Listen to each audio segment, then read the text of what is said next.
لا حول ولا قوة إلا بالله العلي العظيم اعوذ باللہ من الشیطان الرجیم بسم اللہ الرحمن الرحیم الحمد للہ رب العالمین والصلاة والسلام علی سید الانبیاء والمرسلین وآلہ الطیبین الطاہرین المعصومین اما بعد فقد قال اللہ تبارک و تعالی فی کتابہ المبین وہو اصدق الصادقین بسم اللہ الرحمن الرحیم وَأَخَذَ رَبُّكَ مِن بَنِي آدَمَ مِن ظُهُورِهِمْ ذُرِّيَّاتِهِمْ وَأَشْهَدَهُمْ عَلَىٰ أَنفُسِهِمْ أَلَسْتُ بِرَبِّكُمْ قَالُوا بَلَىٰ شَهِدْنَا أَن تَقُولُوا يَوْمَ الْقِيَامَةِ إِنَّا كُنَّا عَنْ هَٰذَا غَافِلِينَ أَوْ تَقُولُوا أَنَّمَا أَشْرَكَ آبَاؤُنَا مِن قَبْلُ وَكُنَّا ذُرِّيَّتَهُم مِّن بَعْدِهِمْ أَفَتُهْلِكُنَا بِمَا فَعَلَ الْمُبْطِلُونَ وَكَذَٰلِكَ نُفَصِّلُ الْآيَاتِ لَعَلَّهُمْ يَرْجِعُونَ اللہم صلی علی محمد وآل محمد۔ سامعین کرام، میں نے سورہ اعراف کی 172، 73 اور 174 نمبر کی آیتوں کی تلاوت کا شرف حاصل کیا۔ اللہ رب العزت فرماتا ہے کہ اے نبی، لوگوں کو وہ وقت یاد دلائیے وَأَخَذَ رَبُّكَ مِن بَنِي آدَمَ مِن ظُهُورِهِمْ ذُرِّيَّاتِهِمْ، کون سا وقت کہ جب میں نے بنی آدم کی پشت سے ان کی ذریت کو باہر نکالا، وَأَشْهَدَهُمْ عَلَىٰ أَنفُسِهِمْ، اور ان کے نفس کو ہی اس پر گواہ بنایا، خود ان کے نفس کو اس بات کا گواہ بنایا، أَلَسْتُ بِرَبِّكُمْ، کہ کیا میں تمہارا رب نہیں ہوں؟ قالوا بلا، ان لوگوں نے کہا ہاں ہاں تو ہمارا رب ہے۔ شہدنا، اور ان لوگوں نے اس بات کی گواہی دی،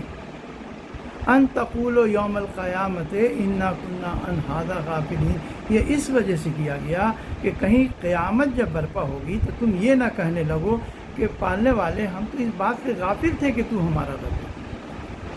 اور تقولوا انما اشرک آباؤنا من قبل، اور کہیں یہ نہ کہنے لگو کہ میرے باپ دادا جو ہیں، جو میرے پہلے گزر گئے، وہ مشرک تھے۔ وَكُنَّا ذُرِّيَّتَهُم مِّن بَعْدِهِمْ، اور ہم تو ان کے بعد ان کی ذریت میں ہیں۔ أَفَتُهْلِكُنَا بِمَا فَعَلَ الْمُبْطِلُونَ، تو کیا تو ہمیں اس بات کے لیے ہلاک کر دے گا جس کے ہم قصوروار نہیں ہیں؟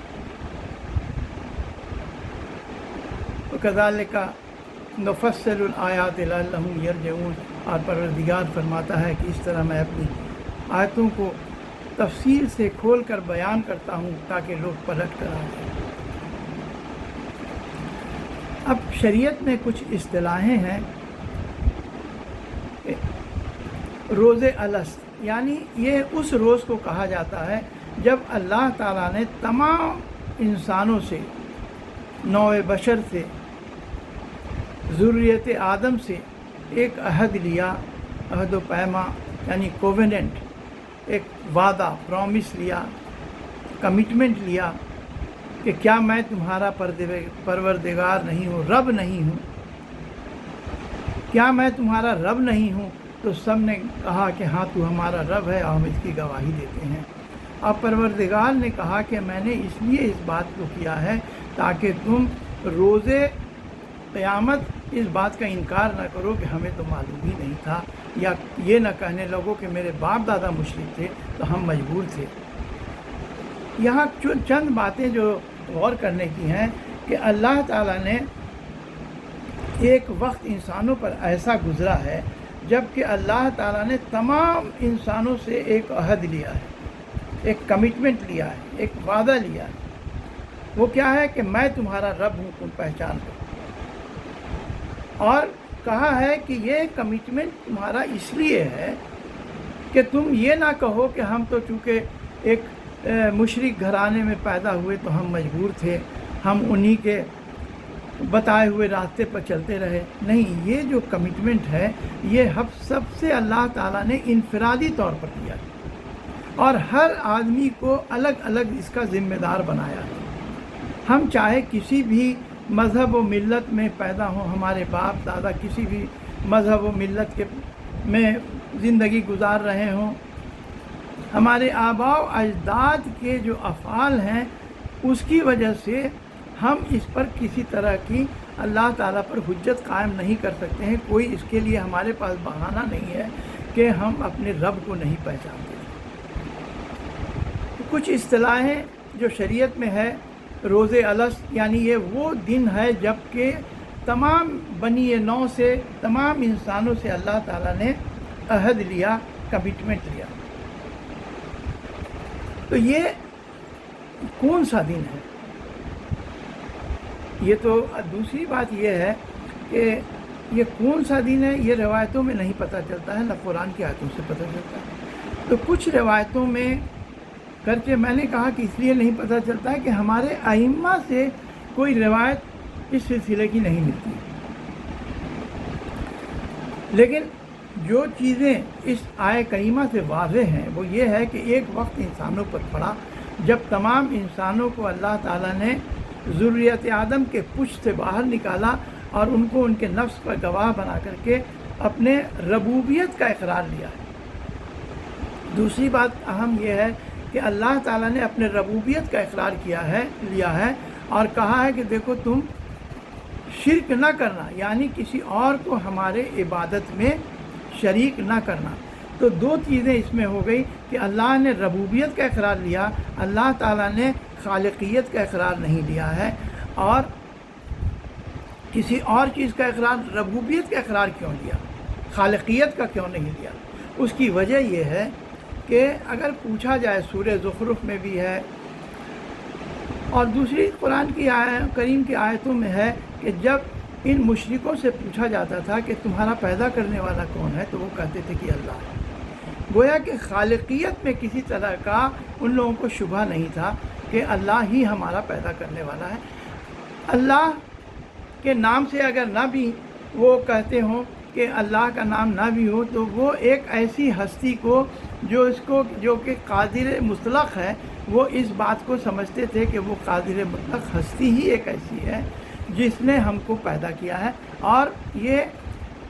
خلق کرنے کا اختیار اور کسی کے پاس نہیں ہے۔ لیکن ربوبیت کا جہاں تک سوال ہے تو پہلے ہم رب کا معنی سمجھ لیں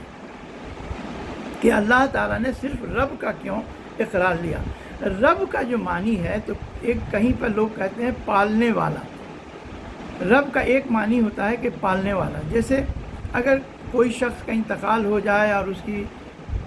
بیوہ کسی اور سے شادی کر لے، تو اس کا جو دوسرا شوہر ہوگا وہ اس کے بچوں کو پالتا ہے، تو اس کے بچے یا بچیاں، ان کے لیے کہا جائے گا کہ وہ اس نئے شخص کی ربیبہ ہیں، یعنی کہ وہ ان کی پرورش کرنے والا ہے۔ دوسرا یہ ہے کہ اگر مان لیا کہ ہم نے کوئی ایک مرغی خانہ کھول لیا، جیسے مرغیوں کا یہ کھول لیا اور مرغیوں کو انڈے سے لے کے ان کو بڑا کیا، وہ بڑے ہو گئے، تو کہا جائے گا کہ ہم نے ہی ان مرغیوں کی پرورش کی، ان کو دانہ کھلاتے ہیں، اگر وہ بیمار ہو جاتی ہیں تو ان کو ہم اس کے لیے علاج کرتے ہیں، ہر طرح کا ان کے رہنے کا انتظام کرتے ہیں، تو ہم کہے جائیں گے رب الدجاج، یعنی ان مرغیوں کے رب کہے جائیں گے، یعنی پرورش کرنے والے کے مفہوم میں رب آتا ہے۔ لیکن اگر ہم اس کو صرف پرورش کرنے کے مفہوم میں لیں تو اس کا مطلب ہے کہ یہ مربی لفظ سے مشتق ہے، یعنی کہ اس کا مربی لفظ سے اس کا کی نسبت ہے، لیکن حقیقتاً یہ مربی لفظ سے اس کا اشتقاق تو ہے، یعنی اس سے اس کی نسبت تو ہے، لیکن رب کے معنی میں اور بھی چیزیں شامل ہیں۔ رب ایک ایسا لفظ ہے کہ اس کا مترادف لفظ، ایکویلنٹ ورڈ اور کسی بھی ادب میں نہیں ملتا ہے رب کا لفظ۔ رب کا دوسرا معنی مالکیت کی بھی لیا جاتا ہے، صاحب اختیار، جیسے جناب عبد المطلب سے جب ابرہہ نے پوچھا تھا تو انہوں نے کہا تھا کہ انا رب الابل، میں اس اونٹوں کا رب ہوں، وہ رب البیت، اور اس بیت کا جو ہے، اس بیت کا بھی ایک رب ہے، یعنی کہ خانہ کعبہ کا بھی ایک رب ہے۔ تو اگر ہم اس گھر کے مالک ہیں تو ہم رب البیت کہے جا سکتے ہیں، جس چیز کے بھی، تو یہ ایک مالکیت کے معنی میں آتا ہے۔ تو مالکیت کے بھی معنی میں اگر آتا ہے تو یہ اس کا ایک پہلو ہو سکتا ہے، لیکن رب کا یہ پورا مفہوم نہیں دیتا ہے۔ راغب اصفہانی جو کہ معتزلی ہیں، لیکن ان کی ایک بہت ہی مشہور